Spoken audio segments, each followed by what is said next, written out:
Hello everyone. तो discuss करने वाले हैं चैप्टर नंबर 6 स्टाफिंग क्लास 12। अब गाइस देखिए, इससे पहले चैप्टर नंबर 6 का एक लेक्चर हम कंप्लीट डिस्कस कर चुके हैं। यदि आपने वो लेक्चर नहीं देखा है तो आप उसको जाकर देख सकते हैं। उससे पहले आप चैनल पर नए आए हैं तो चैनल को सब्सक्राइब करें और वीडियो को ज़्यादा से ज़्यादा शेयर करें। तो आइए स्टार्ट करते हैं आज का टॉपिक। गाइस देखिए, आज हम डिस्कस करने वाले हैं रिक्रूटमेंट। अब गाइस देखिए, रिक्रूटमेंट का हमने फर्स्ट लेक्चर में जनरल मीनिंग देखा था। यहाँ पर एक्चुअल मीनिंग देखते हैं कि रिक्रूटमेंट का एक्चुअल मीनिंग होता क्या है।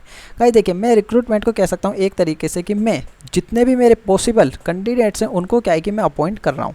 गाइस देखिए, it refers to the process of appointing possible candidates for a job. ठीक है, जितने भी मेरे पास कैंडिडेट्स अवेलेबल है जॉब के लिए उनको क्या है कि मैं अपॉइंट कर रहा हूँ कि आप आइए मेरी कंपनी में अप्लाई कीजिए जॉब के लिए। अब गाइस देखिए, या हम इन अदर वर्ड हम अदर डेफिनेशन भी दे सकते हैं इसको। It is the process of attracting potential employees to the company. यहाँ पर क्या है कि जो पोटेंशियल एम्प्लॉयज हैं हम उनको क्या कर रहे हैं, अट्रैक्ट कर रहे हैं। मैंने आपको बताया था कि हम उनको ऑफर दे रहे हैं कि आप आइए हमारी कंपनी में जॉब के लिए अप्लाई कीजिए। यहाँ पर गाइस देखिए क्या हो रहा है कि हम इन्वायरमेंट को सर्च कर रहे हैं कि वहाँ पर कौन पर्सन हमारी कंपनी में वर्क करने के लिए अवेलेबल है, कौन वर्कर हमारी कंपनी में वर्क करने के लिए अवेलेबल नहीं है। यही मेरा क्या कहलाता है, रिक्रूटमेंट। अब गाइस देखिए, यहाँ पर कुछ सोर्सेज हैं रिक्रूटमेंट के। हमें मेनली 2 सोर्सेज को डिस्कस करना है रिक्रूटमेंट के, इंटरनल सोर्सेज और एक्सटर्नल सोर्सेज। आइए गाइस देखते हैं। गाइस देखिए, यहाँ पर इंटरनल सोर्सेज में मेरा सबसे पहले क्या आता है। देखिए इंटरनल सोर्सेज होते क्या हैं, सबसे पहले ये देखते हैं। Under internal sources of recruitment inviting application for filling the vacancy from the candidates within the organisation. अब गाइस देखिए, इंटरनल क्या है कि जो हमारी ऑर्गेनाइजेशन में या हमारी कंपनी में ऑलरेडी अवेलेबल है एम्प्लॉयज, हम उनमें से ही क्या कर रहे हैं, उनको सिलेक्ट कर रहे हैं। आइए अब गाइस देखिए, इंटरनल सोर्सेज में मेरा क्या आता है, यहाँ पर सबसे पहले आता है ट्रांसफ़र। अब गाइस देखिए, कोई भी एम्प्लॉयज फॉर एग्जांपल मान के चलते हैं मेरे प्रोडक्शन डिपार्टमेंट में एम्प्लॉयज जो है वो एक्स्ट्रा हैं, तो हम उस केस में क्या करते हैं, वहाँ से जो है हमने एम्प्लॉयज को रिमूव किया और अदर डिपार्टमेंट में उनको शिफ्ट कर दिया। वही मेरा क्या कहलाता है, ट्रांसफ़र। देखिए, it refers to the transfer of an employee from one department or one branch to another department or another branch। तो गाइस देखिए, यहाँ पर क्या हो रहा है कि एक डिपार्टमेंट से हमने जो है उनको रिमूव किया, दूसरे डिपार्टमेंट में शिफ्ट कर दिया, या हमने एक ब्रांच से उनको रिमूव किया, दूसरे ब्रांच में शिफ्ट कर दिया। वही मेरा क्या कहलाता है यहाँ पर, ट्रांसफ़र। सेकंड देखिएगा, सेकंड मेरा क्या आता है, प्रमोशन। मैंने आपको बताया था प्रमोशन क्या है कि हमने उसकी रैंक को जो है इंक्रीज कर दिया। गाइस देखिए, कोई मेरे पास एम्प्लॉय अवेलेबल है लोअर लेवल पे, तो उसको क्या है कि मैंने मिडिल लेवल पे शिफ्ट कर दिया या टॉप लेवल पर शिफ्ट कर दिया। वो मेरा क्या कहलाता है, प्रमोशन। गाइस देखिए, प्रमोशन हमेशा ऑलवेज क्या होगा, अपवर्ड होगा। कभी भी प्रमोशन जो है लोअर लेवल पे नहीं होगा। गाइस देखिए, कोई टॉप लेवल पे मेरा, तो हम उसको मिडिल लेवल पे शिफ्ट नहीं करेंगे, वो मेरा प्रमोशन नहीं कहलाता। प्रमोशन ऑलवेज क्या होता है गाइस, अपर रैंक की तरफ जो है मूव करता है। देखिए, it is a process by which an employees working at a lower level is appointing to the upper level. ठीक है, कि वो वर्क क्या कर रहा था, लोअर लेवल पे वर्क कर रहा था और हमने उसको अपॉइंट कराया किसके लिए, अपर लेवल के लिए। Where his responsibility status and salary are increase. जाहिर सी बात है गाइस देखिए, जब यहाँ पर हम किसी का रैंक इंक्रीज करेंगे तो उसकी सैलरी और उसकी रिस्पॉन्सिबिलिटी जो है एज वेल एज इंक्रीज हो जाएगी। थर्ड गाइस देखिए, यहाँ पर मेरा थर्ड क्या आता है, हम देखिए फर्स्ट को डिस्कस कर चुके हैं, सेकंड को डिस्कस कर चुके हैं। थर्ड देखिए, थर्ड में क्या आता है गाइस, मेरा ले ऑफ। ले ऑफ का मीनिंग क्या होता है गाइस, यहाँ पर कि हम टेम्परेरी बेसिस पे क्या है कि किसी भी एम्प्लॉयज को एक डिपार्टमेंट से दूसरे डिपार्टमेंट में शिफ्ट कर रहे हैं। अब गाइस देखिए, उस एम्प्लॉयज को हम नोटिस भी दे सकते हैं और विदाउट नोटिस भी हम उसको शिफ्ट कर सकते हैं। देखिए, it refers to a temporary suspension और टर्मिनेशन ऑफ एम्प्लॉयज विद और without notice by the employer और मैनेजर। अब गाइस देखिए, यहाँ पर क्या है कि या तो एम्प्लॉयर के द्वारा या मैनेजमेंट के द्वारा उसको एक डिपार्टमेंट से दूसरे डिपार्टमेंट में शिफ्ट कर दिया जाएगा या टर्मिनेट कर दिया जाएगा, लेकिन ओनली एंड ओनली क्या होगा, यहाँ पर टेम्परेरी बेसिस पे जो है हम उसको शिफ्ट या टर्मिनेट कर रहे हैं। Lay off are not caused by any fault of the employees. अब गाइस देखिए, ये नहीं है कि टर्मिनेशन जब हमारा एम्प्लॉयज कोई फॉल्ट करेगा उसी केस में हम उसको टर्मिनेट कर सकते हैं, नहीं गाइस। किसी भी केस में क्या है कि हमें लगता है कि उसको टर्मिनेशन या सस्पेंशन करने की हमें पास रिक्वायरमेंट है तो हम उसको ईजिली कर सकते हैं। ना ही हमें उससे कोई नोटिस देने की रिक्वायरमेंट है, ना ही उसमें ये कंपलसरी है कि उसका फॉल्ट होगा हमारे एम्प्लॉयज़ का। But by reason such as lock of worker, cash of material. अब गाइस देखिए, sorry, lack of work, cash and material. यहाँ पर क्या है कि यदि हमें लगता है कि हमारे पास वर्क की जो है कमी है, लैक ऑफ वर्क है, तो उस केस में भी क्या है कि हम उसको वन डिपार्टमेंट से सेकंड डिपार्टमेंट में शिफ्ट कर देंगे टेम्परेरी बेसिस पे। क्योंकि गाइस देखिए, जब हमारे जिस डिपार्टमेंट से हमने उसको शिफ्ट किया है उसमें जब प्रॉपर वे में वर्क अवेलेबल होगा तो वापसी उसको अपॉइंट कर लेंगे उस डिपार्टमेंट के लिए। आइए एडवांटेज देखते हैं। अब गाइस देखिए यदि हम इंटरनल सोर्सेज का यूज़ करते हैं तो गाइस देखिए उसके कुछ मेरे एडवांटेजेस हैं। अब गाइस देखिए सबसे मेन एडवांटेज मेरा क्या आता है कि इंक्रीज इन मोटिवेशन। अब गाइस देखिए जब किसी भी एम्प्लॉयज़ का यहाँ पर रैंक इंक्रीज होगी, हम कह सकते हैं कि प्रमोशन होगा, तो उस केस में क्या होगा गाइस यहाँ पर कि जो मेरा एम्प्लॉयज़ है वो मोटिवेटेड फील करेगा। जाहिर सी बात है गाइस जब किसी भी एम्प्लॉयज़ की सैलरी स्टेटस इंक्रीज होता है तो वो मोटिवेटेड फील करता है। आइए motivation of the employee of the organisation is boosted when recruitment is made by internal sources. अब गाइस देखिए यदि इंटरनल सोर्सेज से हम जो है यहाँ पर रिक्रूटमेंट कर रहे हैं तो उस केस में क्या होता है, मोटिवेशन जो है उनका इंक्रीज होता है। गाइस देखिए सेकंड एडवांटेज मेरा क्या आता है, इजी सिलेक्शन। अब गाइस देखिए मेरे पास क्या है कि इजी सिलेक्शन है, मुझे पता है कि हमारे पास 50 एम्प्लॉयज़ अवेलेबल है और मुझे इनमें से ही किसी एक को अदर डिपार्टमेंट में शिफ्ट करना है या उसका प्रमोशन करना है या उसका ले ऑफ करना है। तो गाइस यहाँ पर क्या है कि हम इजी सिलेक्ट कर सकते हैं क्योंकि गाइस पता है कि मेरी ऑर्गेनाइजेशन में इतने एम्प्लॉयज़ अवेलेबल हैं और उनमें गाइस देखिए कोई रिस्क नहीं होता क्योंकि उनकी हमें क्वालिफिकेशन का भी पता है, उनके एक्सपीरियंस का भी पता है, उनकी हमें लिमिटेशन का भी पता है और उनकी हमें मेरिट्स का भी पता है उन एम्प्लॉयज़ की। आइए थर्ड देखिएगा क्या कह रहा है यहाँ पर, इकोनॉमिकल सोर्स। अब गाइस देखिए इकोनॉमिकल सोर्स है क्योंकि हमें ना ही उनकी ट्रेनिंग पे कोई एक्स्ट्रा खर्चा करना है, ना ही हमें एडवर्टाइजमेंट प्रोवाइड कराना है, ना ही हमें न्यूज़पेपर में आर्टिकल प्रोवाइड कराना है कि आप आइए हमारे कंपनी में जॉब के लिए अप्लाई कीजिए। तो गाइस देखिए यहाँ पर क्या है कि जितने भी ये एक्सपेंसेस थे मेरे अदर, ये क्या है कि मेरे पास सेव हो गए क्योंकि जो रिसोर्सेज जो एम्प्लॉयज मेरे पास ऑर्गेनाइजेशन में अवेलेबल हैं उनमें से ही मैं किसी एक को सिलेक्ट कर रहा हूँ। देखिए it is the most economical source because the organization does not have to spend any amount of recruitment. They are well informed about the all activities of the organization so that there is no need of training. मैंने आपको बताया कि यहाँ पर क्या है कि कोई भी ट्रेनिंग की रिक्वायरमेंट नहीं होती क्योंकि गाइस देखिए एम्प्लॉयज़ को पहले से ही पता है कि हमारी ऑर्गेनाइजेशन में किस तरीके से कौन सा वर्क कहाँ पर कंप्लीट किया जाता है। आइए फोर्थ एडवांटेज देखने का, यहाँ पर देखिए फोर्थ में क्या कह रहा है मेरा, एडजस्टमेंट ऑफ सरप्लस एम्प्लॉयज। अब गाइस देखिए यदि मेरे पास किसी भी डिपार्टमेंट में सरप्लस एम्प्लॉयज अवेलेबल हैं तो मैं क्या करूँगा, उनको उस केस में ट्रांसफ़र को सिलेक्ट करूँगा क्योंकि गाइस देखिए जिस भी डिपार्टमेंट में मेरे सरप्लस एम्प्लॉयज अवेलेबल हैं वहाँ से क्या है कि मैं उनको रिमूव करके अदर डिपार्टमेंट में उनका ट्रांसफ़र कर दूँगा या कह सकते हैं हम एक तरीके से उनको शिफ्ट कर दूँगा। तो आई होप कि गाइस आपको ये एडवांटेज इजीली क्लियर हुए होंगे। गाइस देखिए यहाँ पर सिर्फ और सिर्फ आपको ये ध्यान रखना है कि एडवांटेज यानी यदि हम अपनी ऑर्गेनाइजेशन के अंदर से ही एम्प्लॉयज़ को सिलेक्ट कर रहे हैं तो उसके एडवांटेज क्या होंगे। सिंपल सी बात है, सरप्लस एम्प्लॉयज़ को हम आगे एडजस्ट कर पाएंगे, इकोनॉमिकल सोर्स होगा, इजी सिलेक्शन होगा और गाइस जो एम्प्लॉयज़ है मेरे पास अवेलेबल है वो मोटिवेटेड फील करेंगे। अब गाइस देखिए यहाँ पर कुछ डिसएडवांटेज भी होते हैं। गाइस देखिए किसी के एडवांटेज है तो उसके डिसएडवांटेज भी होने निश्चित हैं, ये आप चीज़ को पता है। अब गाइस देखिए किसी की मेरिट्स है तो किसी की लिमिटेशन भी होगी। आइए डिसएडवांटेज देखते हैं। अब गाइस देखिए डिसएडवांटेज में सबसे पहला मेरा क्या आता है, stop the entry of young blood. अब गाइस देखिए जो न्यू एम्प्लॉयज मेरे पास न्यू स्किल से रिलेटेड जो भी एम्प्लॉयज मार्केट में अवेलेबल है हम उनको क्या है कि उस केस में अपॉइंट नहीं कर पाएंगे क्योंकि गाइस देखिए जो हमारी ऑर्गेनाइजेशन में एम्प्लॉयज अवेलेबल है हम उनको ही आगे फर्दर सेलेक्ट कर रहे हैं। तो गाइस देखिए कोई हमारे पास न्यू आइडिया जो है अवेलेबल नहीं होगा हमारी ऑर्गेनाइजेशन में, या कह सकते हैं हम जो न्यू टेक्नोलॉजी आ रही है उनसे रिलेटेड इन्फॉर्मेशन हमारे पास कंप्लीटली रिसीव नहीं होगी। सेकंड देखिए क्या कह रहा है, there will be limited choice. अब गाइस देखिए यहाँ पर क्या है कि हमारे पास इंटरनल चॉइस में सोर्सेज में क्या होता है कि लिमिटेड चॉइस होती है क्योंकि जितने वर्कर मेरी ऑर्गेनाइजेशन में अवेलेबल हैं, फॉर एग्जांपल 50 हैं, तो मुझे उन 50 में से ही सिलेक्ट करना है, मेरे पास लिमिटेड चॉइस है। बट गाइस देखिए एक्सटर्नल के केस में क्या होता है कि हम एडवर्टाइजमेंट प्रोवाइड करा रहे हैं तो उसमें ऑल ओवर वर्ल्ड में गाइस कहीं से भी हमारे पास एम्प्लॉयज जो है हायर कर सकते हैं हम, तो इसलिए यहाँ पर क्या कह रहा है कि लिमिटेड चॉइस होती है मेरे पास। थर्ड देखिए not suitable for new organisation. अब गाइस देखिए इंटरनल सोर्स जो है मेरा न्यू ऑर्गेनाइजेशन के लिए जो है सुटेबल नहीं होगा क्योंकि गाइस देखिए वहाँ पर तो ऑलरेडी क्या है कि कोई भी एम्प्लॉयज एग्जिस्ट ही नहीं करेगा क्योंकि गाइस न्यू ऑर्गेनाइजेशन है उसको तो एम्प्लॉयज जो है एक्सटर्नल सोर्सेज के द्वारा ही हायर करने पड़ेंगे। आइए फोर्थ देखिए फ्रीक्वेंट ट्रांसफ़र में reduce the productivity of the employees. अब गाइस देखिए यदि हम क्या है कि जल्द से जल्दी क्या है कि किसी भी वर्कर का ट्रांसफ़र कर रहे हैं तो उस केस में क्या है कि वो उसकी प्रोडक्टिविटी को रिड्यूस कर देगा। गाइस देखिए यहाँ पर क्योंकि हम ट्रेनिंग प्रोवाइड कराते हैं, किसी भी एम्प्लॉयज़ को एक वर्क से रिलेटेड ट्रेनिंग प्रोवाइड कराते हैं। फॉर एग्जांपल गाइस देखिए हमारे पास सरप्लस एम्प्लॉयज जो अवेलेबल हैं प्रोडक्शन डिपार्टमेंट में, तो गाइस देखिए हम उनको किससे रिलेटेड ट्रेनिंग प्रोवाइड कराई हुई है हमने, प्रोडक्शन डिपार्टमेंट से। अब हम उसको सेल्स के डिपार्टमेंट में जो है ट्रांसफ़र कर रहे हैं तो गाइस देखिए उसको सेल्स से रिलेटेड कोई भी नॉलेज नहीं होगी, तो उस केस में क्या होगा वो उसकी प्रोडक्टिविटी को रिड्यूस कर देगा। आई होप कि आपको ये चीज़ ईजिली क्लियर हुई होगी। गाइस देखिए यहाँ पर हमने डिस्कस किया है कि एक्सटर्नल सोर्सेज और इंटरनल सोर्सेज। गाइस देखिए यहाँ पर हम इंटरनल सोर्सेज को डिस्कस कर चुके हैं, जिसके हमने एडवांटेज देखे हैं और फिर हमने उसके डिसएडवांटेज देखे हैं। आइए अब गाइस देखिए यहाँ पर डिस्कस करते हैं हम एक्सटर्नल सोर्सेज।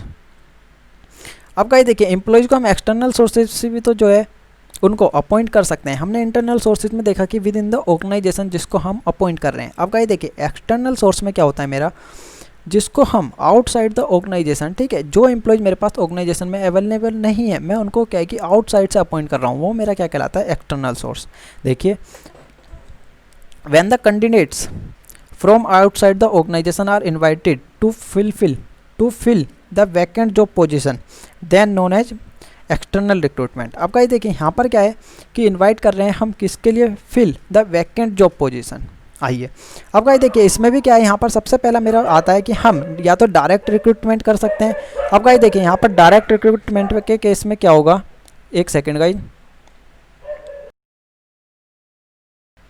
आइए देखिए। तो सबसे पहला गाइस देखिए मेरा एक्सटर्नल सोर्स में क्या आता है, यहाँ पर डायरेक्ट रिक्रूटमेंट, कि मैं गाइस क्या है कि यहाँ पर डायरेक्ट रिक्रूटमेंट कर रहा हूँ वर्कर का।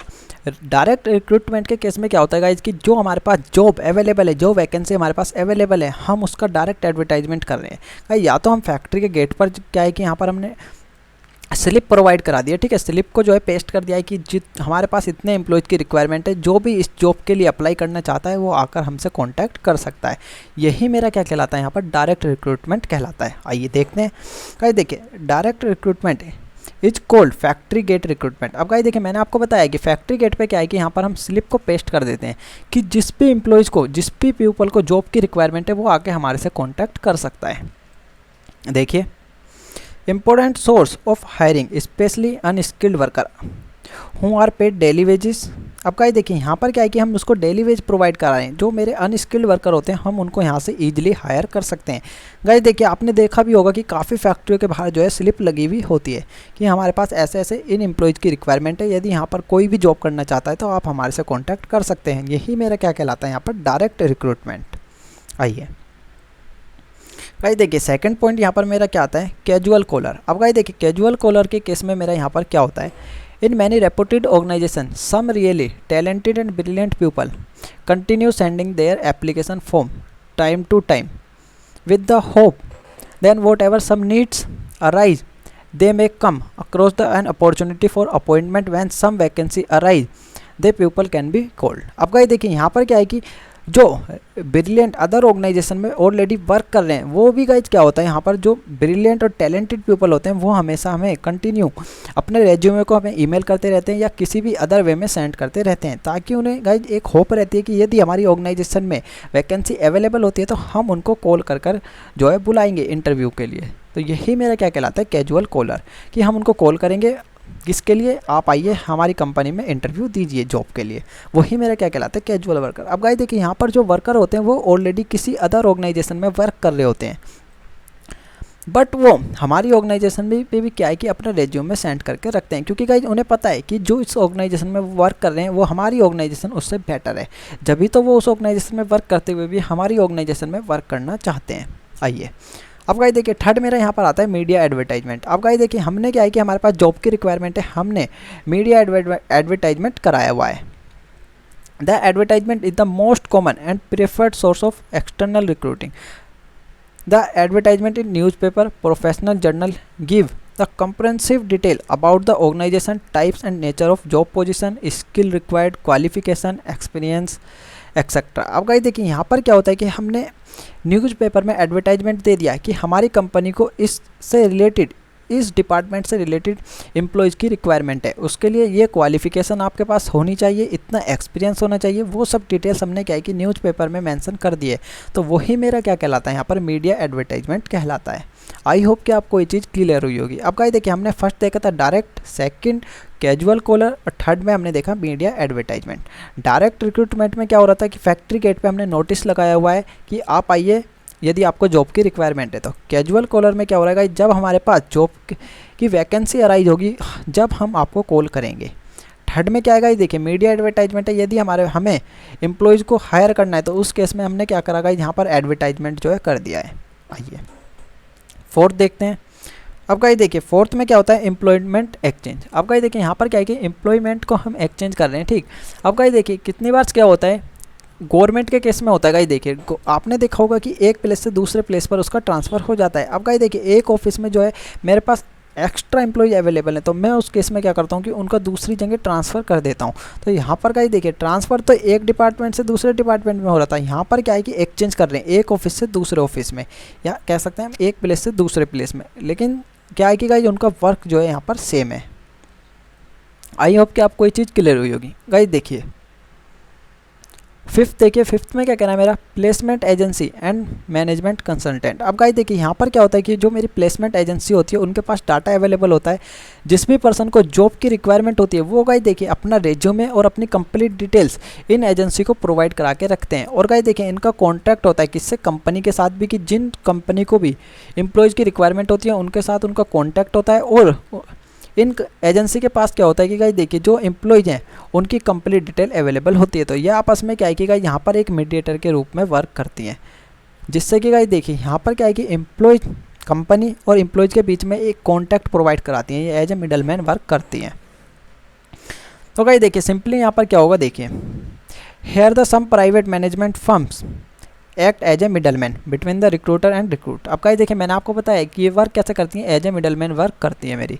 The firm help the organisation to hire the professional technical and managerial person, ठीक है। ये सब चीज़ें गाइस मैं आपको बता चुका हूँ। And they specialise in recruiting middle level and top level executive. अब गाइस देखिए ये क्या है कि स्पेशलिस्ट होते हैं, किसको, मिडल लेवल या टॉप लेवल एग्जीक्यूटिव, ठीक है। जितने भी हमारे पास एम्प्लॉयज़ की रिक्वायरमेंट है उनको हमारे लिए अवेलेबल कराने के लिए। आइए अब गाइस देखिए सिक्स्थ देखिए, यहाँ पर सिक्स्थ क्या आता है मेरा, कैंपस रिक्रूटमेंट। अब गाइस देखिए कैंपस रिक्रूटमेंट के केस में क्या होता है कि हम किसी भी कैंपस में गए, जो हमारे एजुकेशन इंस्टीट्यूशन होते हैं गाइस देखिए, फॉर एग्जांपल मैं बताता हूँ, यदि आप बीकॉम कर रहे हैं रेगुलर से, तो गाइस देखिए जब आप थर्ड ईयर में जाएंगे तो वहाँ पर आपको कैंपस रिक्रूटमेंट होगा। गाइस बड़ी बड़ी कंपनी आएंगी, आपको डायरेक्ट जो है पैकेज का ऑफर देंगी कि आप हमारी कंपनी में वर्क कीजिए, हम आपको इतनी सैलरी प्रोवाइड कराएंगे।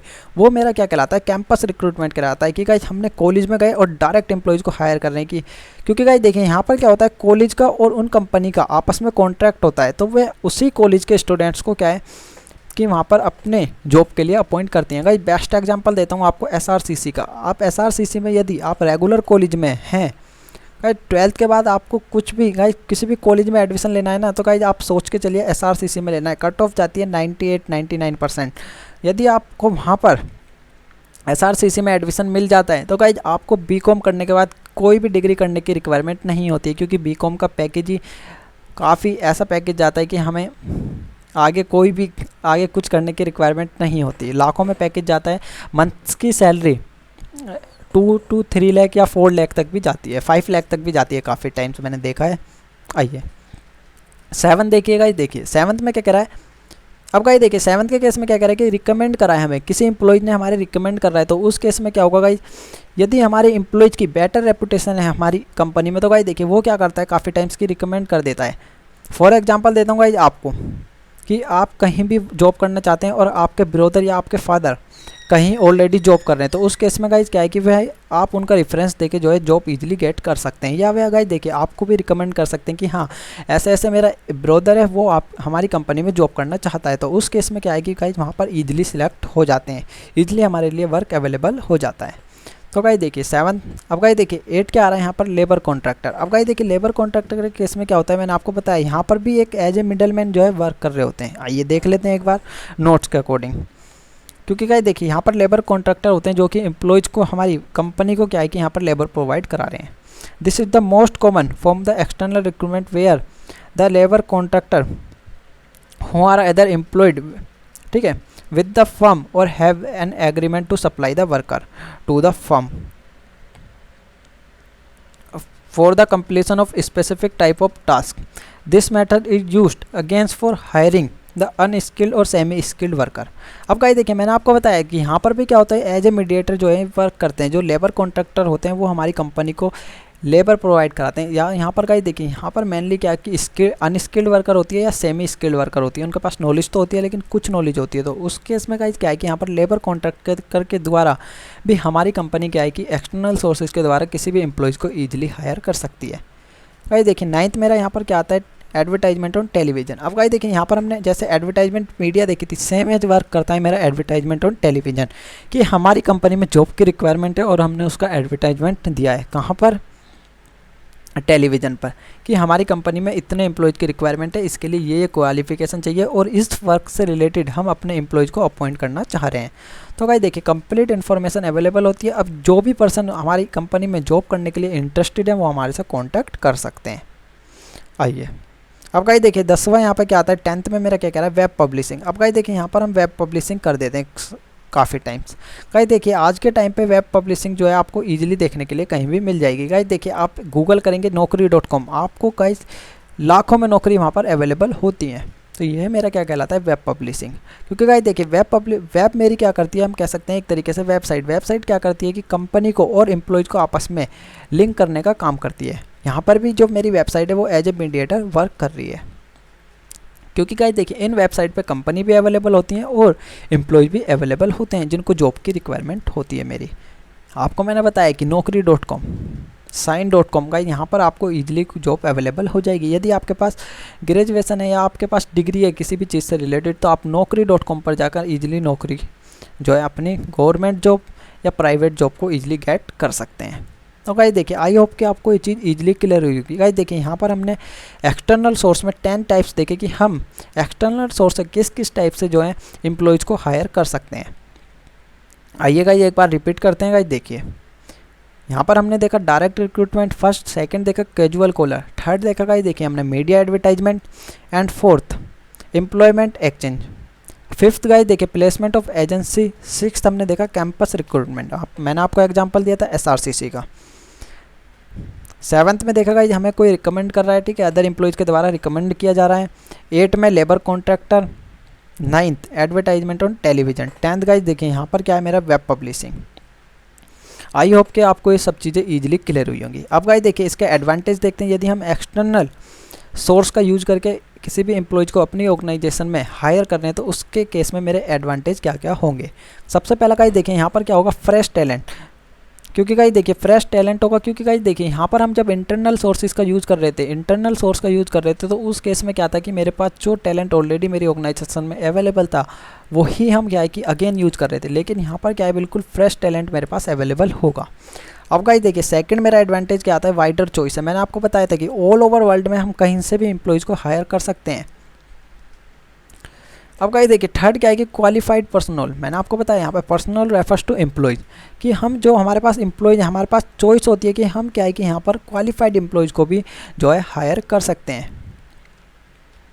फोर्थ देखिए कॉम्पिटिटिव स्पिरिट। अब गाइस देखिए यहाँ पर क्या है कि कॉम्पिटिटिव स्पिरिट होती है, क्योंकि गाइस देखिए एम्प्लॉयज़ के बीच में क्या है कि कॉम्पिटिटिव जो है हम एक तरीके से कह सकते हैं कि कंपटीशन हो जाता है। क्योंकि गाइस देखिए इंटरनल जो मेरे पास ऑलरेडी अवेलेबल है और जो गाइस न्यू मेरे पास एम्प्लॉयज़ हमने हायर किए, उन दोनों के बीच में क्या होगा, एक तरीके से कंपटीशन हो जाएगा कि कौन बेटर वर्क, ठीक है, या एक कह सकते हैं कि हम बेटर परफॉर्मेंस को यहाँ पर हमें प्रोवाइड करा रहे हैं, तो उन दोनों के बीच में कंपटीशन हो जाएगा। अब गाइस देखिए जब कंपटीशन होता है तो हमारा क्या होगा कि बेटर वर्क होता है। आपने देखा होगा कि क्लासेस में भी सेम एज जो है हम फॉलो करते हैं। गाइस देखिए क्लासेस में जब 2 स्टूडेंट्स होते हैं, दोनों टॉप लेवल पे होते हैं, तो गाइस देखिए दोनों में कंपटीशन रहता है।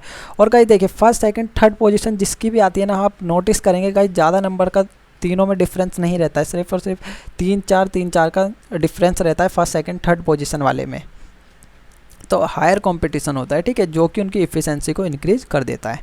अब गाइस देखिए यहाँ पर कुछ डिसएडवांटेज भी होंगे।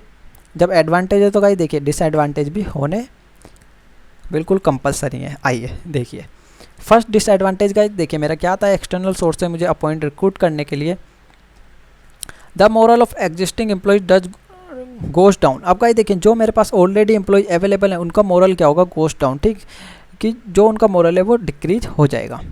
अब गाइस देखिए एक्सटर्नल सोर्स में क्या है कि मेरे पास लेंथी प्रोसेस है, because involving advertisement for post and waiting the application. अब गाइस देखिए यदि हम एक्सटर्नल सोर्स का यूज़ कर रहे हैं तो उस केस में क्या है कि हमें वेट करना पड़ेगा कि कब जो एम्प्लॉयज है वो एप्लीकेशन हमें प्रोवाइड करा रहा है, एप्लीकेशन जो है अपनी सेंड कर रहा है जॉब के लिए।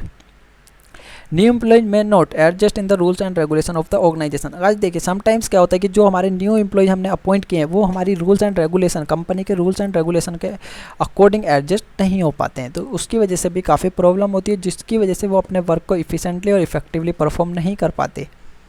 आइए गाइस देखिए सेकंड में क्या कह रहा है मेरा, इट इज़ द एक्सपेंसिव। अब गाइस देखिए जो एक्सटर्नल सोर्स का हम यूज़ कर रहे हैं मेरा एक्सपेंसिव, क्योंकि गाइस देखिए हम किसी भी सोर्स का यूज़ करते हैं तो सबके अपने अपने चार्जेस होते हैं। अब गाइस देखिए फॉर एग्जांपल मैं मान के चलता हूँ यहाँ पर हम वेब पब्लिशिंग का यूज़ कर रहे हैं, तो गाइस देखिए वेब पब्लिशिंग क्या है, यहाँ पर भी naukri.com पे आप जाते हैं तो सबसे पहले वहाँ पर आपको रजिस्ट्रेशन करना पड़ता है, फिर उनका पैकेज लेना पड़ता है। तो गाइस देखिए यहाँ पर भी जो है हमें चार्जेस पे करने पड़ते हैं, हैवी चार्जेस पे करने पड़ते हैं। तो इसलिए क्या कह रहा है कि एक एक्सपेंसिव प्रोसेस है मेरा। और क्योंकि गाइस देखिए उनको हमें क्या है कि ट्रेनिंग भी प्रोवाइड करानी पड़ेगी। अब गाइस जो न्यू एम्प्लॉय आएंगे तो उनको ट्रेनिंग भी प्रोवाइड कराएंगे, तो उस केस में उनकी ट्रेनिंग पे भी हमारा एक्सपेंस होगा। आइए चांस ऑफ रॉन्ग सिलेक्शन। अब गाइस देखिए यदि हम एक्सटर्नल सोर्स से जो है किसी भी एम्प्लॉयज़ को अपॉइंट कर रहे हैं तो हमारा ज़्यादा चांसेस रहते हैं रॉन्ग सिलेक्शन के। ज़्यादा तो नहीं गाइस कह सकते, क्योंकि गाइस देखिए जब हम किसी भी एम्प्लॉय को सिलेक्ट करते हैं तो उसके काफ़ी टेस्ट होते हैं, तो हम बट फिर भी गाइस क्या होता है कितनी बार सम एम्प्लॉयज़ क्या करते हैं कि अपनी रॉन्ग क्वालिफिकेशन और अपने आप को रॉन्ग प्रेजेंट शो करते हैं। तो उस केस में क्या होता है कि हमारे पास चांसेस होते हैं कि कहीं रॉन्ग सिलेक्शन ना हो जाए। आई होप कि आपको ये चीज़ ईजिली क्लियर हुई होगी। रिक्रूटमेंट को हम कंप्लीट डिस्कस कर चुके हैं गाइस। यदि फिर भी आपको रिक्रूटमेंट में कोई भी डाउट है तो आप नीचे कमेंट बॉक्स में कमेंट करके बताइए, या मेरा व्हाट्सअप नंबर जो शो हो रहा है आप मुझे इस पर व्हाट्सअप भी कर सकते हैं डायरेक्ट।